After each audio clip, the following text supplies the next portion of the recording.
अस्सलाम वालेकुम, welcome back to my YouTube channel and master Excel series के अंदर खुशामदीद। आज की वीडियो के अंदर हम फैक्टोरियल फंक्शन के बारे में बात करेंगे, जिसे एक्सेल के अंदर आप कहते हैं फैक्ट फंक्शन।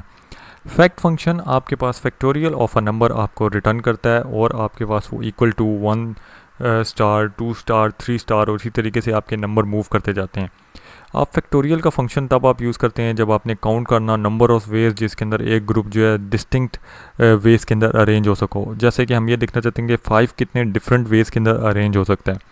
बेसिकली अगर बाय हैंड करेंगे तो आपको इसके अंदर जो है बार बार लिखना पड़ेगा, लेकिन एक्सेल की पावर आपके पास ये है कि आप इजीली लिख सकते हैं और एक्सेल की पावर को यूज़ करते हुए आप फैक्टोरियल ऑफ अ नंबर बहुत इजीली कैलकुलेट कर सकते हैं। सो आपने करना क्या है, आपने इक्वल टू लिखना है फैक्ट और आपने नंबर को जो है सिलेक्ट करना है।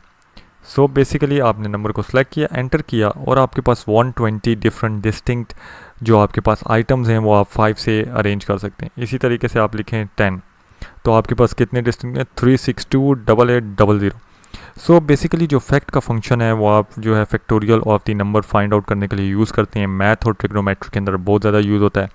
सो अब अगर आपके पास कैलकुलेटर ना हो तो आपको ये समझ आ जानी चाहिए कि मैं एक्सेल के अंदर से ये फार्मूला जो है इसीलिए इम्प्लीमेंट करके फाइंड आउट कर सकता हूँ और इस फार्मूले की जो है पावर जो है आपके पास बहुत ज़्यादा है। तो आई होप सो कि आपको ये वीडियो पसंद आई होगी। मेरे फेसबुक पेज पे आप जा सकते हैं, वहाँ पे आप कमेंट कर सकते हैं, मैसेज कर सकते हैं, मुझसे गाइडेंस ले सकते हैं और मेरे यूट्यूब चैनल को लाइक कीजिए, सब्सक्राइब कीजिए दूसरों के साथ। शुक्रिया।